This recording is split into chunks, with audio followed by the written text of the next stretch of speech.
Good evening. Thanks for joining us once again this week. Um, kind of back to our usual setting here. So I'm got me a new chair, so I'm comfortable. Yeah, we want you to be comfortable. Anyway, I'm Stephen Furlow, and this is What Would Love Do. This is my mom and dad, Daryl and Tina Furlow. They're the co-hosts of the show, and what we generally do is we just have a conversation. We visit, and we hope that you guys enjoy. But speaking of conversations, I had one with a friend earlier this week over an interesting topic, but I guess the main point of me even bringing it up is just simply communication.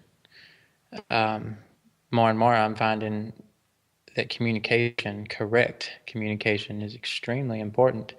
It's amazing the way your word or the effect that your words can have on people and the way that you say them.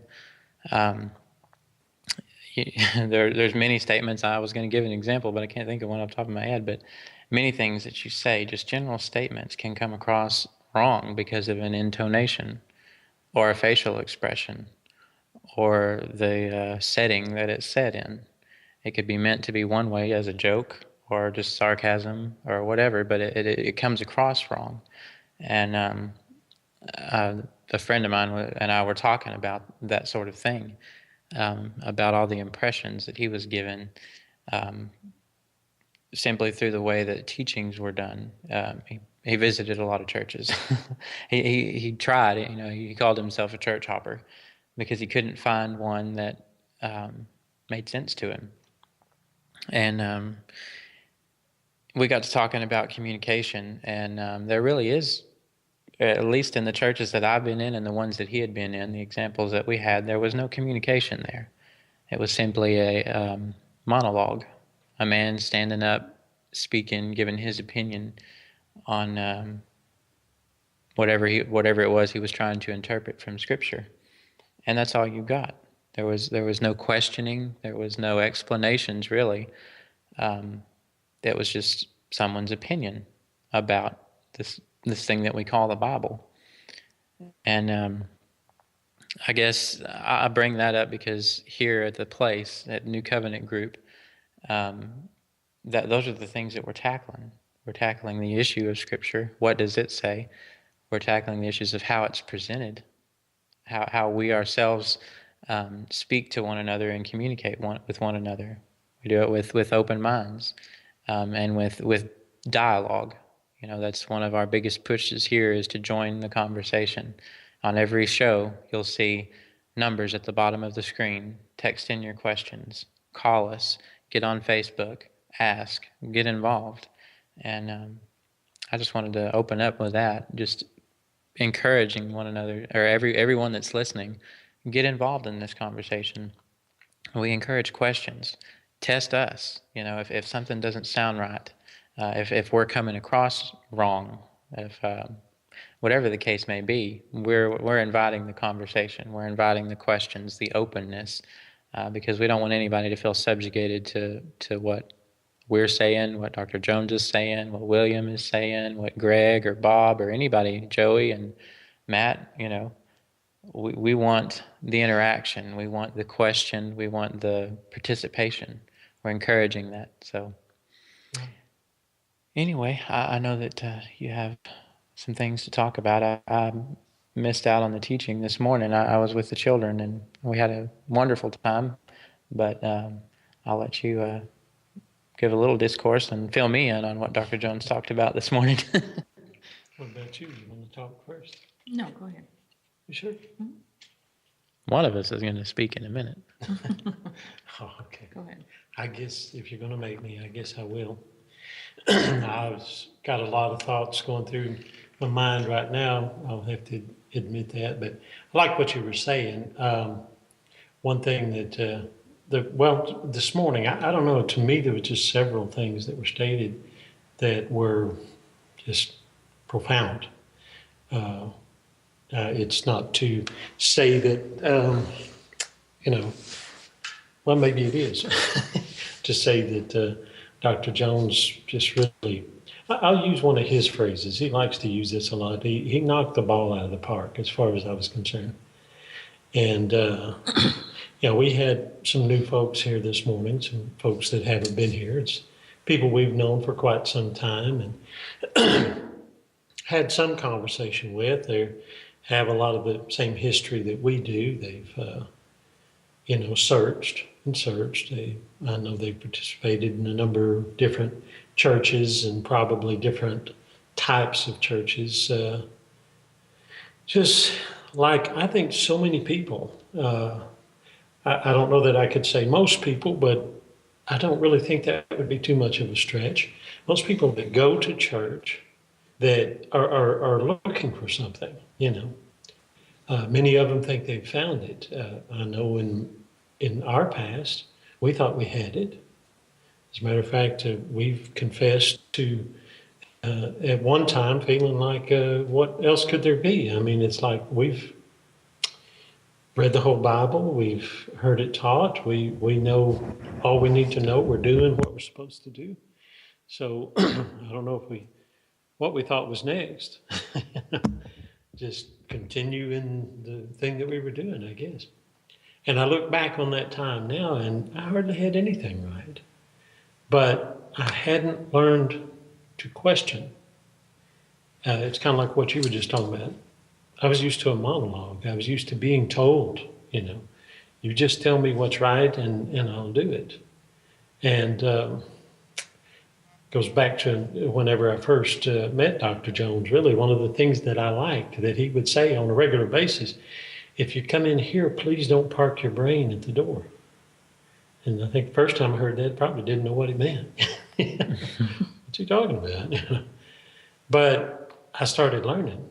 And I started listening, and I began to question because some of the things that I was hearing, I needed to question. I'd never heard that before. And where's that coming from? But ultimately, it caused me to question what was being addressed. The thing that maybe that I thought was right, question maybe it's not. And the way I see it now, that's really the only way that we can grow. That's the only way that we can get anywhere. And this morning, to get back to this morning, the way things were stated, there's a number of ways to say things that causes the mind to engage. And it seems like part of our calling, part of our responsibility, if you will, is to learn how to state things to people that they can get it. I mean, we're no different as adults, and I'm going to use us and not them because we're all in the same boat. We all fit into this category, are like children. We are God's children, and He's raising us. It's His desire to grow us up in the good things that He has for us. And we as parents, that anyone that's done any parenting at all, that knows anything at all about good parenting, knows that that's what you have to do. At one time, we thought we could bring it about by just using a stick and saying, do what we say. And thank God we know better than that. We know that there's a much better way. You really did that? I hope you don't remember whether we did that or not. But, you can train animals that way, and you can train a human being that way like an animal. But that shouldn't be the results we're after. The results, we have the ability to reason. We have the ability, the God-given ability to make right judgments, to determine what is good, to determine what is right. I like what Paul said. He said, whatever is good, whatever is noble, whatever is of good report. He gave this long list of just the positive issues of life. He said, think on these things. And it's like he was reaching out to that ability that's in man to go there. And if we can do that for our children, then they can learn to think right. They can learn to make good judgments. And that's where we've gone. And this morning, as I've said, there was some things stated. And one of the things, let me go ahead and bring one of them up, is that it has to do what you started off by saying. about communication and communicating, the need for linguists. And that's what I can appreciate about Dr. Jones and also Bob Graves. They're linguists. They understand language and the way it works. And the better we all understand it, the better we can communicate and say what we need to say and not say what we don't need to say. And I don't know, when I was coming to the studio this morning, I thought of this and I wanted to share it because to me it's very significant. I was a young man at one time. I was younger than you at one time. And I was kind of just trying to make my way through things. I didn't have a very good view of myself. I thought I was the kind of guy that no girl would be interested in, but I was very interested in girls, like any normal young teenager. I was a teenager. But I was trying to find my way in an awkward time. And I was just remembering this one incident that took place. And I was in a classroom, and I was actually doing something I wasn't supposed to do. I was talking, maybe I passed a note to a young girl that I was somewhat interested in, and I asked her to go out with me. And a simple no would have been sufficient. I would have said, okay, no problem. And that's what I got, was a no. But it was followed up with, you actually thought I would go out with you? And just those 5 or 6 words changed my life, really. And I'm not saying that it crippled me because, that's an area that, well, actually it did kind of get me going a direction that wasn't good. And I won't go into any details, but it had a profound effect on me. And that's the only point I wanted to make, is that what we say, and let's use something a lot more significant. We go to church as young people and someone says, if you don't do this, if you don't do that, what's going to happen to you? And this was another thing that actually took place in my life, that a preacher was preaching a sermon. I was a young man and very influenceable at the time. I trusted what I was hearing, and his sermon was all about X marks the spot. It was about some guy that fell off a cliff or something, and they couldn't even recover the body, so they just placed an X, the last place he was alive. And then he got people to thinking, what if you leave here and we have to put an X where you were? Because something will happen and you're gone. Where will you be? Will you be in heaven with the Father, or will you be burning? And if we don't think that has a profound influence on especially young people of all ages, if you can convince them that this is the case. And this gets back to... It sparks fear and insecurity, just the same as that girl did for you. It caused fear and insecurity. Yeah. And you can't make good decisions out of fear and insecurity. That's absolutely true. And that's what we have. That's actually, and this was the conversation that I was able to have with the folks that came this morning, is that, that's what man thought for so many years. That's the way he viewed God. Right. And we still have that mix. That's the problem. We've been presenting a God that actually promotes that, fear and insecurity, rather than the God actually that Jesus came and portrayed and lived out and demonstrated. I think the thing that's profound about that is, the God that was being portrayed, there was no communication with, because he was so far off and so high above, and so awesome. And everyone here on earth was so low and nasty. I mean, that's how our relationship was portrayed. He's great and we're not. Yeah.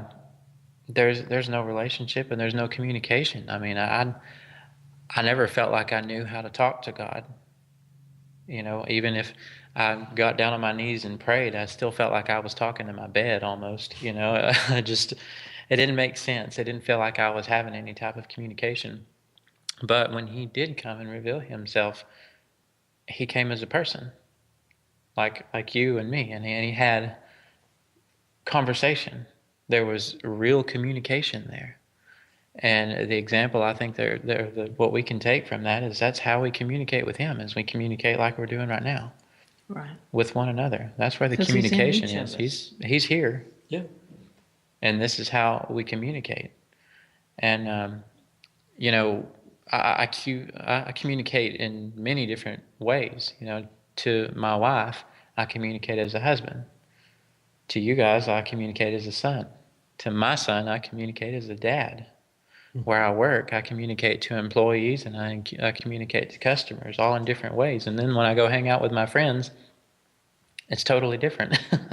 There's just so many ways that we communicate, and I think that we've probably messed up on the most important one for a really long time, and that is the portrayal of who God is. And you know, I'm so thankful for this process that we're going through now, because we're able to do things like this. Just be open about whatever it is we're thinking. You know, even if our ideas are crazy, we're okay. We're okay with, you know, laying them out there, and not. There's no fear here of condemnation or being put down. You know, it's just an open form of communication. I'm loving it. Oh yeah. Well, one of the things that was brought out this morning is to just a form of communication that we can all respond to is communicating in love. It's like everybody can understand that love is patient, and that's a good thing. That love's kind. It doesn't keep a record of wrong. You know, everything that love is, we can respond to that. We can come into agreement. Yes, this is good.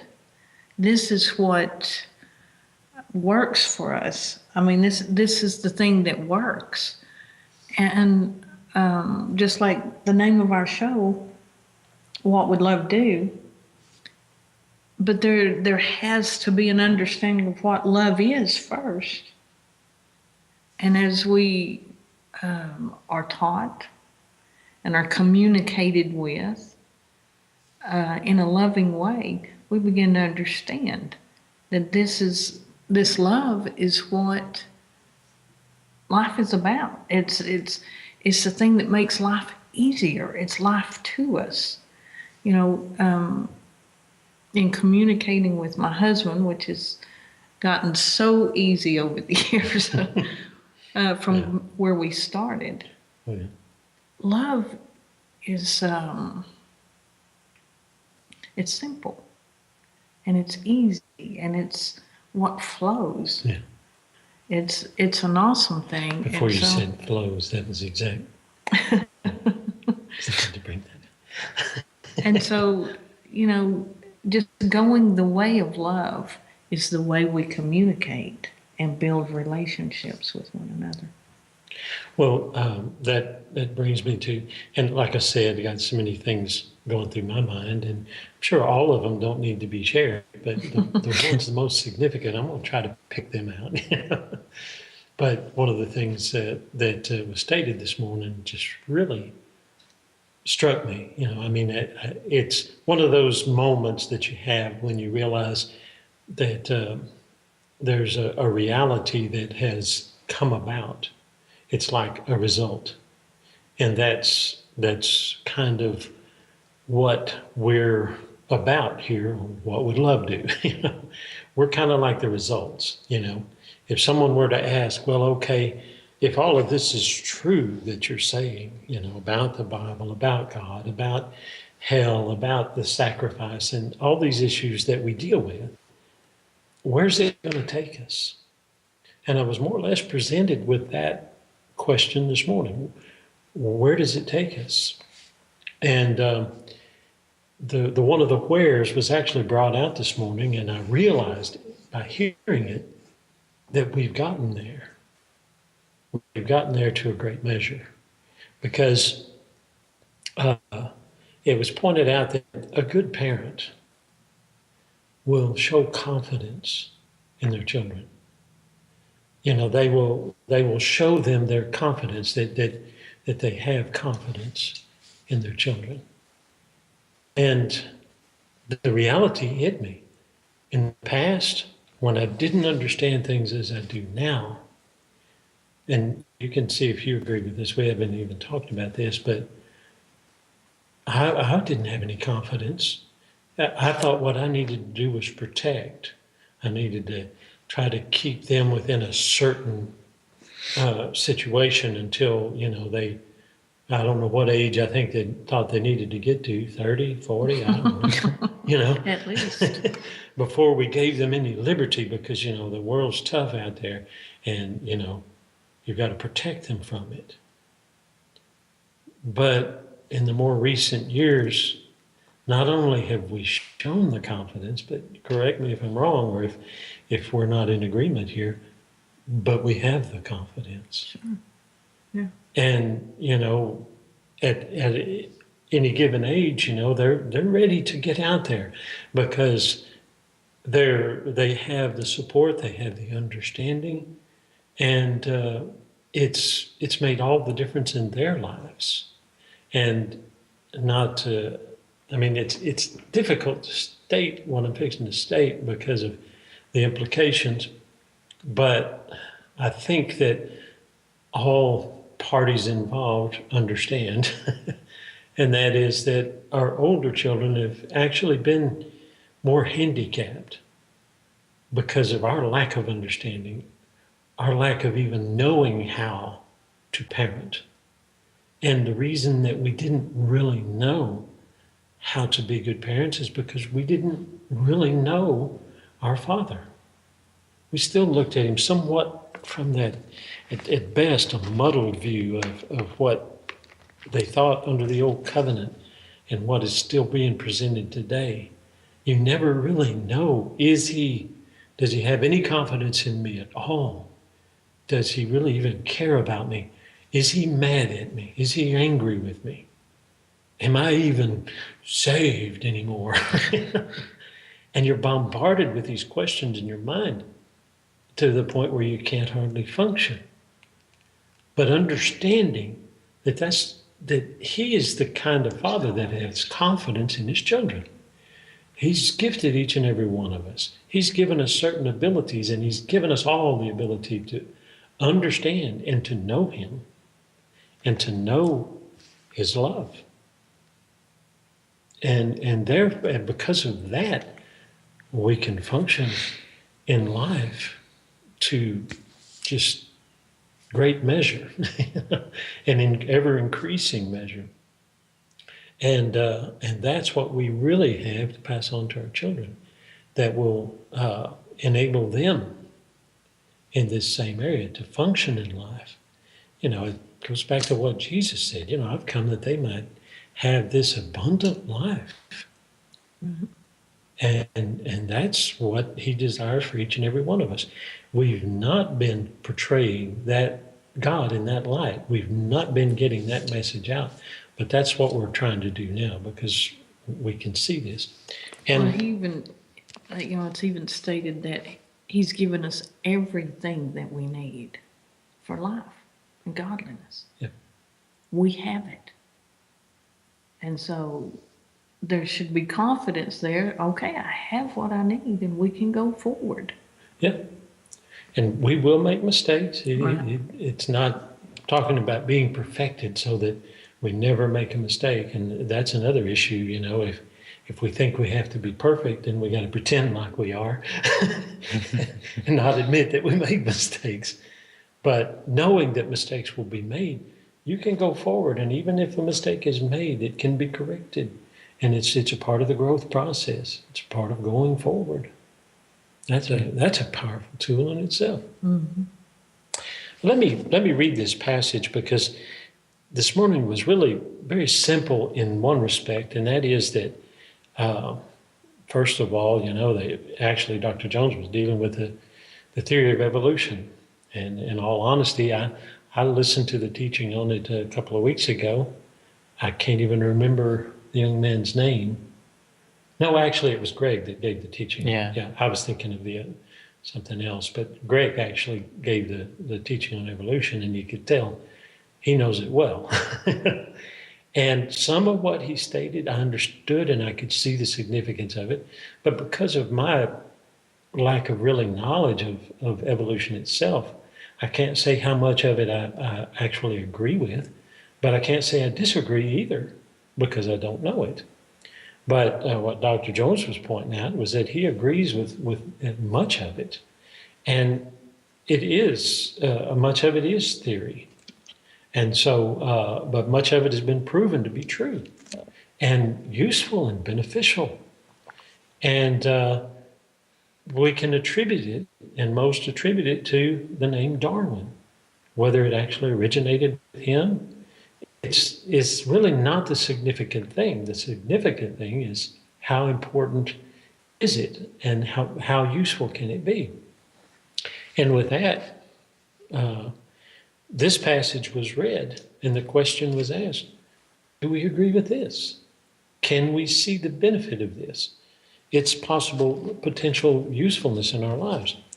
And it's what we've been talking about here, what we keep talking about, love. This is 1 Corinthians 13, verse 4. And I'll do like Dr. Jones did. I just want to read it. Love is patient. Love is kind. It does not envy. It does not boast. It is not proud. Get a little better light on this. It is not rude. It is not self-seeking. It is not easily angered. It keeps no record of wrongs. Love does not delight in evil, but rejoices with the truth. It always protects, always trusts, always hopes, always perseveres. Love never fails. And the question was asked, do we agree with this? Do we believe this? Do we believe it to be true? Is this what love is? And of course, I say yes. I mean, that's not difficult for me. I believe it, and I agree with it, and I can see the benefit of it. But to me, even better question is, how beneficial can this be? How far can this go in our lives? Now, the question was also presented, is it possible that this one that we know as Jesus Christ, that he was quite possibly, if not unquestionably, the greatest promoter of this thing that we just looked at? But as we said about Darwin, is that the real significant thing, or is the significant thing the love itself? And you know, the beauty of that is, whether we're talking to theists, or we're talking to atheists, or we're talking to agnostics, someone possibly undecided, we can still ask this same question. And if we can find that in our lives and find it functioning, can we just go with that? If we find ourselves believing this and find it within ourselves to be this way, is this a good way to live? Is this going to be beneficial to humankind? You know, and gosh, I can't think of a better question to ask, because from my viewpoint, I see very little that can be more beneficial than this. This is the thing, and actually, I've heard it all my life, and I always go back to this thing of growing up in the 60s, but the same thing continues to this day. You know, things like all you need is love. You know, what the world needs is love. And but it just seems like maybe we haven't been able to put our finger on it and pin it down. That's really what this does, what we just read. And, you know, once again, the question, do we believe it? Can we function that way? I think that's when belief really comes into play there. Well, if that's what the teaching was about this morning, then I think I missed out on a good one, because my wife and I have been talking about that a lot lately. what relevance is there in Scripture today for us? So much of it is unprovable, but easily proved to be illogical and insane with what is stated about God. I mean, if you just start the book and read it cover to cover, and it's supposed to be inerrant and it's supposed to all represent who God is, then you have a multifaceted God. Sometimes he's love, sometimes he's hate, sometimes he's torturous, sometimes he promotes murder, sometimes he says it's wrong. I mean, there's just so many contradictions throughout Scripture. And I'm not a linguistics person. I mean, I can't go into Scripture and prove things like Dr. Jones can. So, I mean, what relevance can I take from this today? And that's the conclusion that we came up with, is if what is stated about love is true, and I believe that it is that going to be beneficial? If I believe that love is just what you stated, and I live my life that way, is that beneficial? To me, yes. I mean, if it's a real thing, if it's tangible, and it is, you can tell if someone's being patient. You can tell if they're being kind. I mean, there may be some ambiguity there, but I wouldn't think there'd be a lot. And in a sense, it's kind of like gravity. If I question gravity, I can question it all I want to. But once I realize, hey, this works, I might as well just go along with it. I'm not going to fly. We'll have to worry about this drifting off somewhere, because gravity's going to keep me in touch with things. mm-hmm. And I believe gravity, and call it what you want to. We call it gravity, and we know what it is and how it functions. Can love be the same way? Is it the same way? And I think that's what you're saying. Right. Yeah. Just, I mean, that's just the direction that we're headed with this. If God is real, if God is who he says he is, if he is love, well, I understand love. Well, to a large extent, a much larger extent than I used to. And I do my best to walk in that, to raise my kids in it, to have relationships with my family and with my friends and everybody I come in contact with. And that makes life truly enjoyable for me. And that's what drives us now, is enjoying what love is, living in that, the patience with one another, the kindness towards one another, everything that love is. If you can just get a hold of that and walk in it, life is pretty awesome.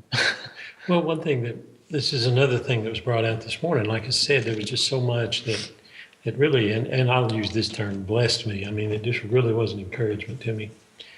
But what love does toward others becomes so important, because and the issue of trashing others was brought out this morning.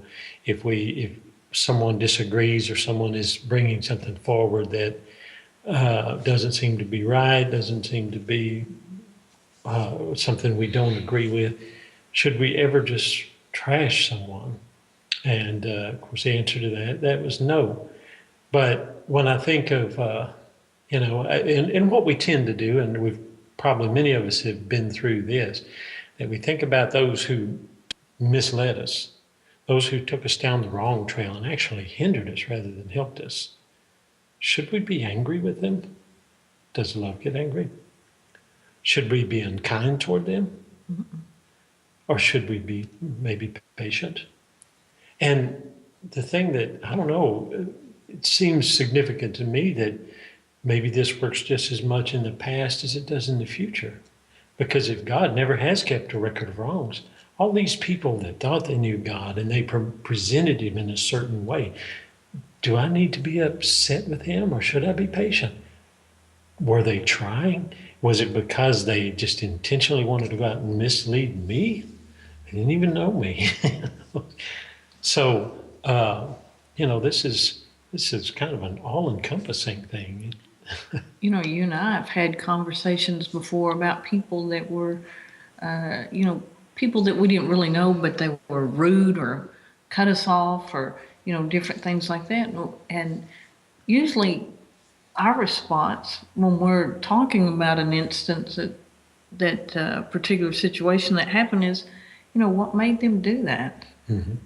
And there's just a desire in us, a compassion for people that would want us to know what's causing them to be the way they are. Right.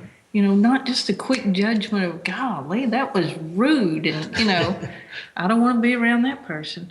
But it's just a desire to let's get to know them and find out what's up with them and why they are the way they are. And it's not even just compassion, but a forgiving attitude, of wonder if I can help them, wonder if I can be a benefit to them. Right. A desire, like you were bringing out, to benefit people. I have a neighbor that calls me quite a bit, and sometimes she kind of puts the love that I have for her to test. But it's always there. It's always there. I really have compassion on this woman, and I do try to benefit her every way I can. Yeah. Not because I'm anybody special, but because that's what has been worked into my life now. And I see how it's just an easier way. I mean, just using her for example, what would be easier? To get frustrated and angry and saying, hang up the phone on her or whatever? That would just make me miserable. Mm-hmm. But why not instead help her out? See if I can't ease her suffering and her misery. And it also blesses me in the process. Yeah. And so, I guess my point is, how can we go wrong in allowing love to rule our life? Determining how we walk, how we talk, how we live. Yeah. That's awesome. Was that the end? We expected you to have to be all fired up and have something to say. Well, is it my turn? Well, I brought up the point this morning that, when Jesus said that love is the fulfillment of the law, it's obvious he wasn't talking about the Mosaic law, mm-hmm. because there's so many things about that law that, matter of fact, most didn't have to do with love.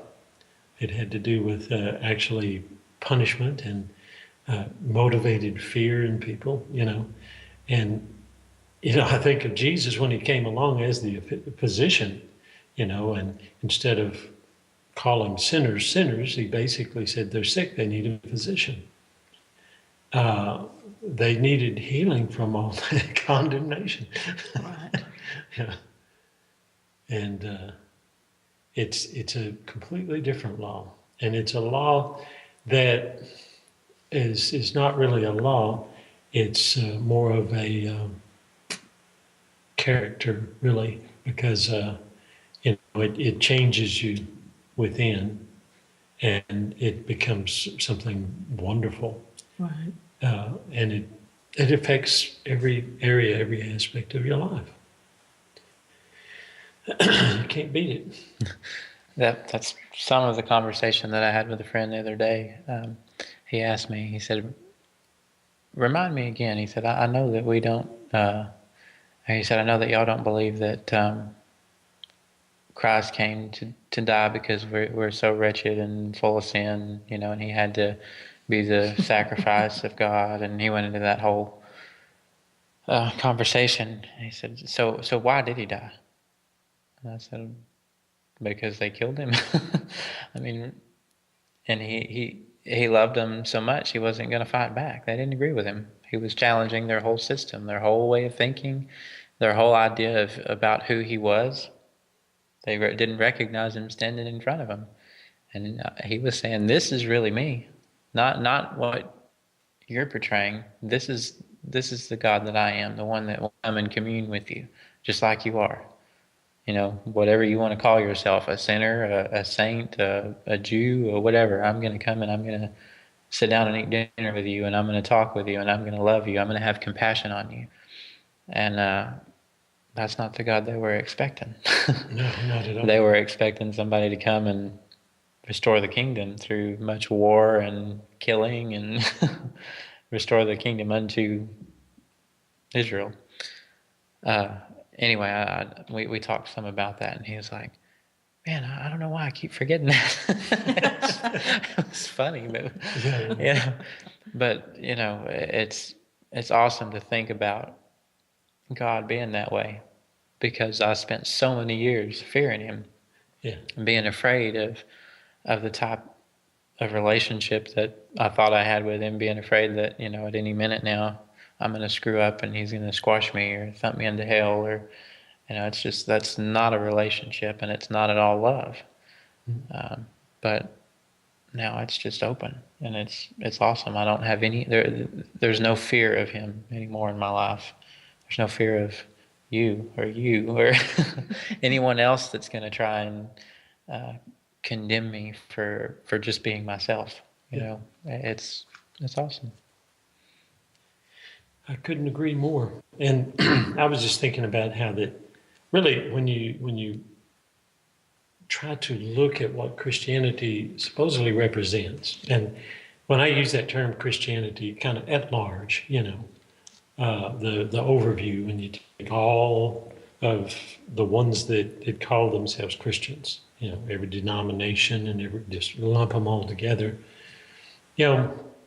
there are certain points that I guess most would agree on, that Jesus came and he's God. Now, there's been this issue of some saying, oh, you're saying there's three gods, and we're saying there's one. And, you've had that issue. But most within that realm would claim that Jesus is God himself. Now, whether he was still the Father in heaven and he was the Holy Spirit somewhere else, I mean, you could get into all kinds of discussions about that, and they're good and they need to be settled. I'm not but that's not what that I'm talking about right now. I'm talking about the agreement that Jesus is very God. Now, he came, and if he was anything like the God that they had made him out to be up to that point, God or gods, let's pretend that we're in this one God idea, and that this is the one representing that one God, okay? Well, the question should be, how could he have lived among sinful man and not lost it? How could he have hung around any human being? Because all have sinned, right? I mean, it's there, and it's a problem that mankind has. And that part we can all agree upon too. But if Jesus were like the God of the Old Testament, then why didn't he just kill everybody that came into his presence? Because supposedly he couldn't stand to be in the presence of a sinner. Now,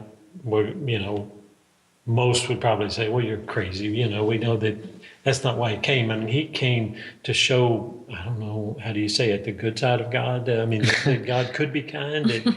You see, that's the other half of the dilemma. How are you going to explain that? Is he God or is he not? I mean, is he just a part of God, and the wrathful, mean God was just waiting to pounce, and he was the good side of God? I mean, how do we reconcile all that? And I'm here to say, I don't think it really is reconcilable. Either he truly was God in his fullness. This is who God is, and that's what you were just saying, and I agree with it. And to the point to where not only did he not resist, I mean, that's what he taught. He said, love your enemies. Resist not an evil person. If they strike you on the one cheek, turn to him the other also. Basically, don't fight back. He's teaching us all to be cowards. Quite the contrary. But, to get the gist of what he was saying. And then he did it. But I don't even think we need to think of it as, He had to try real hard. You know, he fought all those feelings back. He really wanted to lash out. That wasn't even part of his character. He just showed us who he is. He didn't try to do anything. He just did it because that's who he is. And that's who we are in him. And more, I think we're discovering that. You know, more and more as every day goes by, I look at people and, you know, I can see them as me, as myself. You know, love your neighbor as yourself. They have all the same problems I do to varying degrees. And if I can't be patient with them, how can I live with myself? Because I'm just like every one of them. Yeah. Well, we just got the 2-minute warning from Joey, so I guess we're going to have to wrap it up. Which, by the way, I was rather disappointed in Joey and Matt's show today. Really, I didn't get to see it. What did I miss? Well, they said they were going to be in costume, and I didn't see any costumes. I mean, they looked like usual to me, so You didn't see the costume on their hand? that was my attempt at humor. Mom just missed it. They did have a puppet costume, some but Joey humor. Right? that's okay. He ought to appreciate it. He might just make fun of me and being a cornball. But that's okay. I'm used to that too. Anyway, we appreciate everybody for watching. Hope you enjoyed the conversation as much as I did today. It was a real honor to be with you guys and visit. Stay tuned. We got several more shows coming up, and hope you enjoy them. And thanks again. We'll see you next week. Looking forward to it.